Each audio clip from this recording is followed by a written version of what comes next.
آپ ایسے لوگوں کے پیچھے نمازیں پڑھ رہے ہیں کہ جو اتنا جھوٹا پروپیگنڈا کرتے ہیں کہ جو شرق و غرب کا کوئی میڈیا نہیں کر سکتا جو آپ کے مولویوں نے جھوٹ بولے ہیں۔ آپ یہ دیکھیں کہ انہوں نے یزیدیت کے لیے نعرے لگائے، یہ آپ کو لے کے کہاں جا رہے ہیں؟ رسول اللہ صلی اللہ علیہ وسلم کے بعد اصحاب میں، امہات المومنین میں، اہل بیت میں جنگیں ہوئیں، جن میں سے جنگ جمل، جنگ صفین کافی ہے،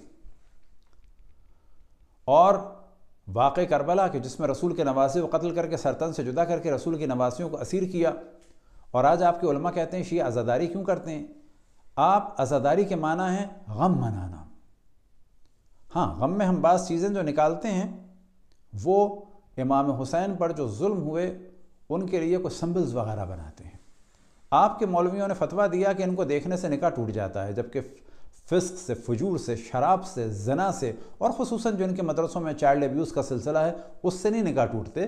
مسلمانوں کے رسول حضرت محمد مصطفیٰ صلی اللہ علیہ وآلہ وسلم کے نواسے کے ذکر اور نواسیوں کے ذکر اور مظلومیت سے نکاح ٹوٹ جاتے ہیں۔ آپ تصور تو کریں کہ ہمارے نبی حضرت محمد مصطفیٰ صلی اللہ علیہ وآلہ وسلم کے نواسے کے جلوسوں پر اور ان کی محفلوں پر یہ پتھراؤ کراتے ہیں۔ کیسے ہو سکتا ہے کوئی کسی کو نبی مانے اس کے نواسے سے اتنا بغض ہو، اس کی نواسیوں سے اتنا بغض ہو؟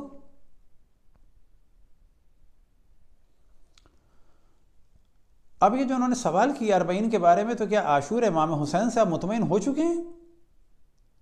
یاد رکھیں، ہمارے نبی کے نواسے کو کربلا میں قتل کیا، ہمارے نبی کی نواسیوں کو کربلا سے اسیر کیا۔ آج وہاں سے جو ذکر حسین شروع ہوا وہ ساری دنیا میں پھیل چکا ہے۔ ان کو اسیر کر کے لایا گیا تھا دمشق میں فاسق و فاجر اور زانی و شرابی اور بندر و کتوں سے کھیلنے والے یزید کے دربار میں، کہ جس کے باپ دادا رسول آل رسول سے جنگیں کرتے رہے، مولا امیر المومنین سے جنگیں کی، قتل عام کا بازار گرم کیا، اصحاب کو قتل کیا۔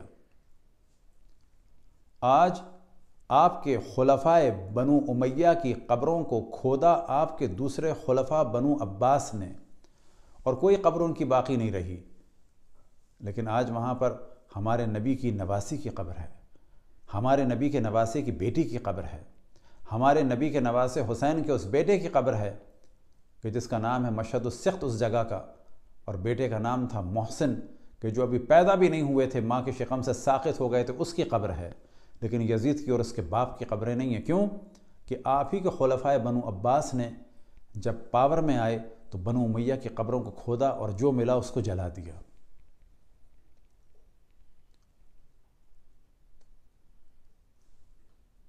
یہ کیا وجہ ہے کہ آپ فتوے دیتے ہیں ہمارے نبی کے نواسے کی مظلومیت کو بیان کرنے پر کہ یہ حرام ہے؟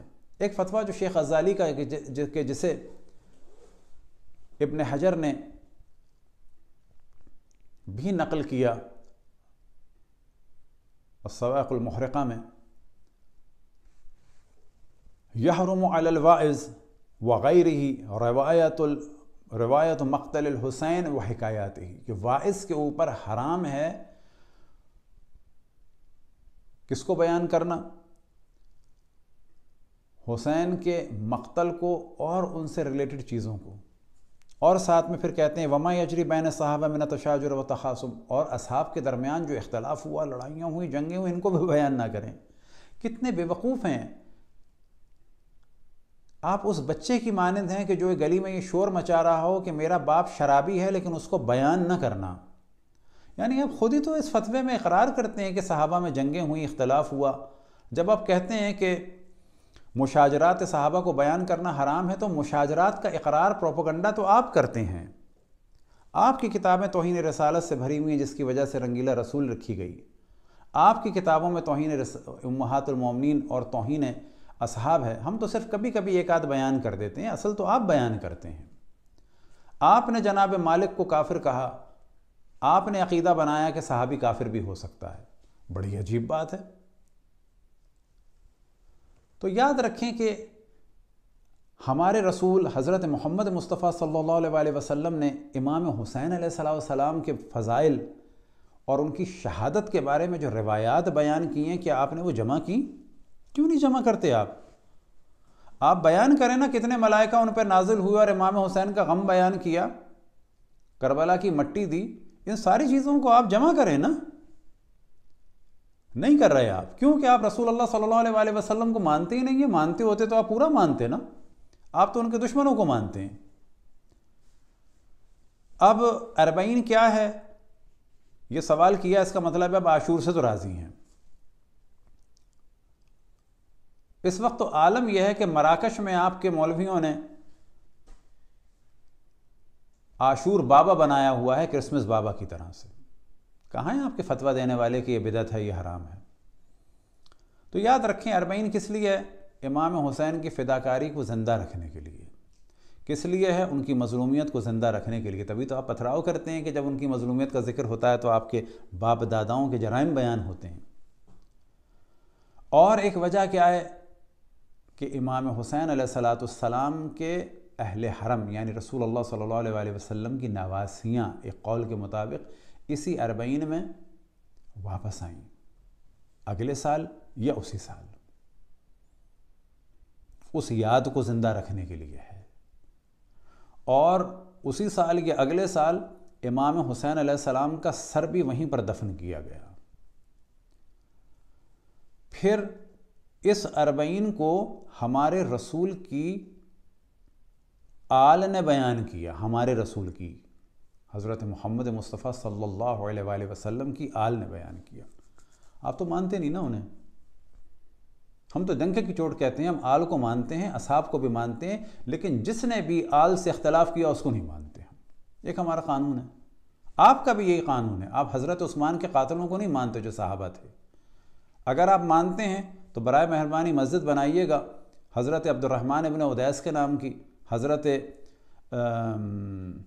عمر بن حمق خزائی کے نام کی، حضرت جہجہ غفاری کے نام کی، اور جناب حضرت عمر بن حمق خزائی کے نام کی، جناب حجر بن ادئی کے نام کی، جناب حضرت محمد بن ابو بکر کے نام کی۔ آپ بھی نہیں مانتے، یعنی جہاں آپ کو بتا دیا گیا کہ یہ مخالف تھے حضرت عثمان کے، آپ تو لعنتیں بھیج رہے ہیں صحابہ پہ، وہاں آپ کیوں نہیں مسجدیں بناتے، ان کا ذکر کرتے؟ لیکن ہاں اہل بیت کا اگر آپ کو کوئی صحابی نظر آتا ہے مخالف تو وہاں پر آپ سینسٹیو ہو جاتے ہیں کہ نہیں ان کی کچھ نہیں بات کرنی ہے۔ حضرت عثمان کے قاتل کو آپ اگر صحابی ہیں جو بدری بھی ہیں ان کے لیے جو ہے آپ کی زبانیں کھلی ہوئی ہیں، ان کی آپ توہین بھی کرتے ہیں، وہاں پر آپ کو یاد نہیں آتا کہ یہ صحابی تھے۔ تو اصل معیار یہ ہے کہ آپ جس کو چاہے جو چاہے، حضرت مالک بن نویرہ رضی اللہ تعالیٰ عنہ کو آپ نے کافر بنا دیا، صحابیہ کی عزت لوٹ گئی، اس پر بھی آپ خاموش ہیں، ان کے سر کو کاٹ کر اینٹوں کے طور پر استعمال کیا، اس پر بھی خاموش ہیں، رسول کے والدین کو، دادا کو، چچا کو جنہوں نے پالا ان کو آپ کافر کہتے ہیں، جنہوں نے جنگیں کی ان کو آپ مسلمان کہتے ہیں۔ عجیب ہی منطق ہے۔ تو ہمارے رسول کی آل سے اس موضوع میں تاکید ہے کہ حسین کی 40 منائیں، زیارات بھی ہوئیں اور مومن کی علامت کے طور پہ بھی بیان ہوا۔ اب یہ موضوع آپ کے تو کام کا ہے نہیں، کیونکہ پہلے آپ رسول کو مانیں گے۔ ارے مانتے ہوتے تو آپ یہ روایتیں بھی تو جمع کرتے کہ جس میں رسول اللہ نے گریہ فرمایا امام حسین پر۔ یہ روایتیں آپ جمع کریں تو یہ ساری چیزیں آپ کو سمجھ میں آ جائیں گی، یہ نہیں جمع کریں گے تو آپ کو کچھ سمجھ میں نہیں آئے گا۔ تو رسول اللہ صلی اللہ علیہ وسلم نے جب بشارت دی تھی کہ میرے 12 خلفاء ہوں گے نا، تو ان 12 خلفاء کو ہم مانتے ہیں، انہوں نے ہی اس چیز کا ذکر کیا ہے۔ بس اتنا جواب آپ کے لیے کافی ہے۔ اور سب سے اہم چیز یہ ہے کہ جو یہ سوال کرتا ہے کہ آپ غم حسین کیوں مناتے ہیں، تو وہ اندر سے یہ بتانا چاہ رہا ہے کہ ہم محمد مصطفیٰ صلی اللہ علیہ وسلم کو اپنا نبی نہیں مانتے، کیونکہ جو جس سے محبت کرتا ہے اس کی آل سے خود بخود محبت ہوتی ہے۔ بس اگر کوئی رسول اللہ صلی اللہ علیہ وسلم کو اپنا نبی مانتا تو ان کی آل کی مصیبت پر خود بخود غمگین ہو جاتا، سوال کی ضرورت ہی نہیں ہے کہ آپ غم کیوں منا رہے ہیں۔ آپ کا پتھراؤ کرنا بتا رہا ہے، آپ کا جلوسوں کو روکنا بتا رہا ہے، آپ کے شیعوں کے جلوسوں میں جانے سے روکنے کے لیے تہمتیں بتا رہی ہیں کہ آپ رسول اللہ صلی اللہ علیہ وسلم سے اور ان کی آل سے محبت نہیں کرتے۔ ہم دعا گو ہیں کہ آپ رحمت للعالمین کو مانیں، ان کتابوں کے ذریعے سے نہیں کہ جن کے ذریعے سے انڈیا میں رنگیلا رسول لکھی گئی۔ آپ کا پرابلم ہی یہی ہے کہ آپ نے رسول اللہ صلی اللہ علیہ وسلم کو بھی نہیں سمجھا ہے۔ آپ رسول کی آل کو مانیں کہ جن کے اوپر صلوات بھیجے بغیر نماز نہیں ہوتی، یہ مسئلہ حل ہوگا تو خود بخود امام حسین کی عزاداری بھی سمجھ میں آئے گی، حضرت زینب کی عزاداری بھی سمجھ میں آئے گی، اور پھر یہ جو آپ حسن اور حسین اور زینب اور ام کلثوم اور علی اور عباس نامی لوگوں کو قتل کرتے ہیں نا، یہ بھی ختم ہو جائے گا۔ کیوں؟ آپ کا دل نرم ہوگا کہ یہ محمد مصطفیٰ صلی اللہ علیہ وآلہ وسلم کے اہل بیت کا نام لینے والے ہیں۔ آپ کے یہاں یہ نام ہی نہیں ملتے، آپ تو دشمنان رسول اور آل رسول کے نام رکھ رہے ہیں۔ آپ نے تو کوئی اہل بیت کے نام کا کلچر نہیں بنایا، آپ ان کے نام رکھ رہے ہیں کہ جو ہمیشہ رسول اللہ سے جنگیں کرتے رہے۔ اور سب سے افسوس کی بات ہے آج آپ نعرہ لگا رہے ہیں جو خلفاء کو نہ مانے وہ کافر ہے۔ تو کیا حضرت عائشہ نے جو جنگ کی تھی حضرت علی سے تو وہ خلیفہ مان کے کی تھی؟ جب معاویہ نے جنگ کی تھی حضرت علی سے تو خلیفہ مان کے کی تھی؟ جب پانچویں آپ کے خلیفہ امام حسن کے مقابلے میں معاویہ نے فوج تیار کی تھی تو خلیفہ مان کے کی تھی؟ تو کیوں ایسی باتیں کرتے ہیں کہ آپ کی قوم آپ کے خلاف ہو جائے گی عنقریب؟ مدرسوں میں تو جو آپ کر رہے ہیں چائلڈ ابیوز وغیرہ، اس کی وجہ سے تو قوم آپ سے ویسے ہی دور ہو گئی ہے۔ کیا یہ کافی نہیں ہے کہ آپ کی قوم اپنے بچوں کو آپ کے یہاں بھیجنے کو تیار نہیں ہے؟ تو ایسے ہی لوگ آپ کے خلاف نہیں ہیں، آپ کی حرکتوں کی، آپ کے قتل عام اور آپ کے ظلم اور بربریت کی وجہ سے، اور آج آپ کی قوم بیدار ہو چکی ہے الحمدللہ ہمارے اہل سنت، وہ آپ سے سوال کریں گے کہ بتاؤ کتنے بچے غائب ہوئے، کتنوں کا قورمہ بنا؟ یہ سوال کرنا چاہیے ان جاہل قسم کے لوگوں سے۔